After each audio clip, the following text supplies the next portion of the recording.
What is up, guys? Zaid here, and I just wanted to showcase to you my Chaos Warrior deck. I've been playing a lot of Infernoble, and I really like the deck, but I also really like all these Chaos cards that we have right now, like the Chaos Creator and Chaos Space. And I remember that we used to have Dark Warrior as a deck, so I decided to try to make like a Dark Warrior deck that could also incorporate these cards. And so here's the deck profile. If you like the deck and you want to work on it too, totally keep me posted with any changes you make or ideas you have so that we can innovate this thing together moving forward. All right, to start, we've got Armageddonite and 3 Vion, all with the purpose of sending our 2 Malicious. It's just 1 card warrior engines that also load the grave with dark. And then we have Neo Space Connector and Aqua Dolphin. This is the best starter because it lets you rip 2 out of their hand. 1 or 2 if you have a warrior extender. And the connector is also light to count as fuel for your chaos guys. And then we have Blue Mountain Butter Spy. He's just a Dark Warrior extender, but he also allows you to play through Ash. Your guys could still get hit by Valor or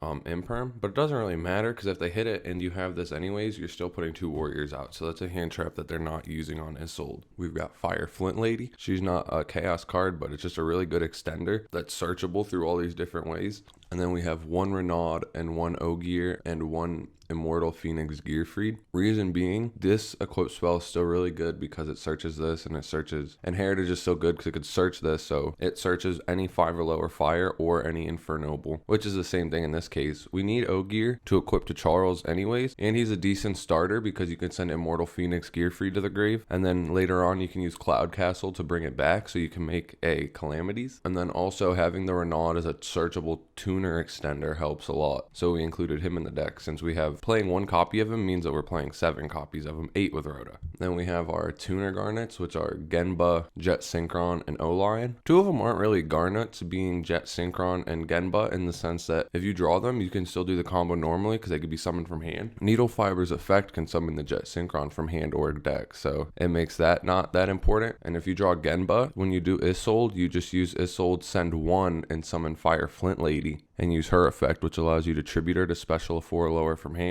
So it's like Isolde let you summon it from hand. The only one that kind of sucks to draw is Olion, because you can't do the normal combo through that. You have to have extenders to end on the same board. Next, we got the Chaos Engine. Right now, I'm playing 2 Levianeer, 2 Creator, and 1 BLS. The BLS is mainly because it's searchable off Isolde and Time Space. So if I only have Darks in hand, I could search with Time Space still, or Chaos Space, I mean. If I only have Darks in hand, I could pitch the BLS, or pitch anything to search the BLS. But if I have Chaos Space and I go into Isolde, I could search BLS as discard fodder to search one of these 2, which is pretty sick. It also, if you search it off Chaos Space, it's a warrior extender. So it turns this card into a warrior extender. Especially, say you pitch something like Mally, and then you Mally for Mally, and then summon the BLS. That's full combo. That summons Isolde. And then we've got 3 Heritage, a Rhoda, and 3 Durendal to search our starters or extenders. And then our equip spells, being DDR, Living Fossil, Phoenix Blade, and Smoke Grenade of the Thief. Also, we have Durendal's also an equip, even though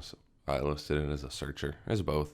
And Time Thief, or Smoke Grenade of the Thief, you know why I need this. It lets you rip 1 to 2 cards from their hand. Living Fossil is also a generic one that sees play, and same with Phoenix Blade. But because I'm playing a Chaos deck, I decided to include DDR, especially because with Renaud, it's kind of searchable, and you can use it to bring cards back that are very high power. Like if they negate your Armanite, you could just banish it with Blade and bring it right back, get its effect to send the Mally, and just have infinite extenders. The Mally is also really good because this build is kind of like level 9 synchro oriented. You'll see I'm playing 3 different level 9 synchros. And so with a level 3 tuner, it helps you get into that really easily. On to the extra. We have 1 Isolde, 1 Link Cross, 1 Needle Fiber, and 1 Auroradon. The initial combo sequence for this deck is very similar to Infernoble Knights, where you go Isolde, summon Genba, turn Isolde into Link Cross, get 2 tokens, and then you make Marcher, bring back Genba. Then you have a level 1 token and a Genba, and the Marcher, and you'll use Genba and Link Cross to go into Needle Fiber, get Jet, go into Auroradon, get your tokens, and from there you just keep extending. I'll do a combo video here soon too, so you know how to like play this deck, or know how I play it. And so we have those links, and then we have Ravenous, Croco, Dragon, Archeathus. In some games, you just make this guy in order to go into Calamities, but there's often times where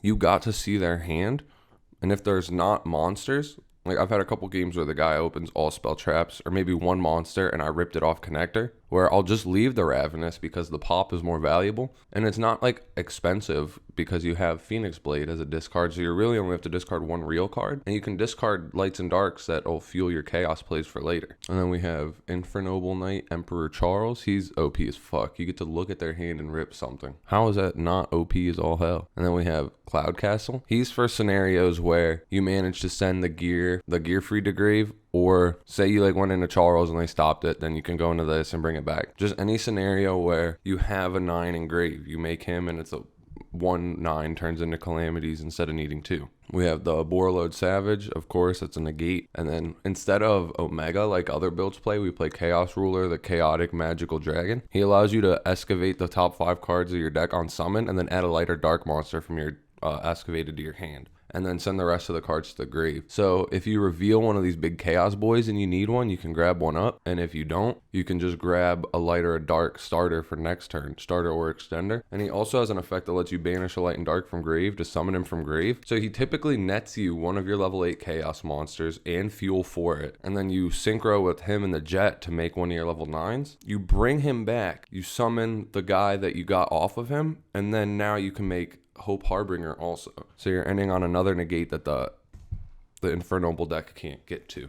Next, we have Coral Dragon. There's certain times where you don't go into this too often, but I've noticed hands where, like, if I open Connector with Butter Spy and I go summon Connector, chainlink 1 effect, chainlink 2 Butter Spy, that I end up, so he'll summon and then you use Connector or you use Aqua Dolphin and Blue Butter Spy to make the Isolde, and you're stuck with that level 3 on board, and it's kind of tricky to get off. So when you get into the spot I was saying where you have like a level 1 token, Metal Marcher, and Gemba, you would also have the Aqua Dolphin, which then your board's too clunky to go into Auroradon, but you can just turn Aqua Dolphin and Marcher into Coral, and then you'll end up on the exact same board. It doesn't extend you any further, but it clears spaces and keeps the amount of levels you have to utilize the same so that you can actually do it versus having too many monsters to activate Auroradon's effect. Roland, you have to play Roland. He lets you get to the combo. Well, not lets you get to the combo, but he puts the Thief in grave if you don't already have it in grave, and he makes it so that you can use your Charles on the opponent's turn also.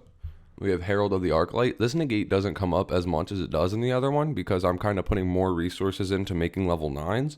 But if early on you look at their hand and Calamities isn't going to be good, you have the alternative to just end on 5 negates. Is it 5? You end on like Herald, this, Hope, and then a card ripped from hand and probably this. So 5 interruptions and a card ripped.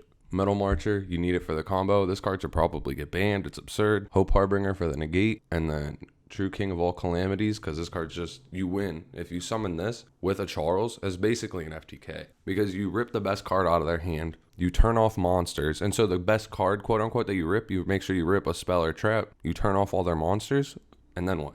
They either just look at their hand and pass, or they set some cards and pass. And either way, on your end phase, or their main phase, I guess, you can use Roland's effect to equip it, and then either pop a card or rip a card depending on where they put their cards, and now you're another card ahead of them. You're starting for turn, and then you're just going to be able to add back the blade, put it onto Charles, and then either pop another card that's on their field. Like they just lose, and then you just hit them for game. In our side deck, we've got Triple Tactics Talent. This card is absurd. You side this thing going first or second, probably depending on the matchup. Then we have Lightning Storm and Twin Twister for going second against backer decks, and then Nibiru and Gamma for going second against combo. That's about it. If any of y'all are going to try this deck, again, please let me know how it goes for you, what changes you make, what cards I should consider. Even if you're not going to play it, let me know what cards you would consider playing in it if you were going to play it, so that I could make it the best I can. Thanks for watching.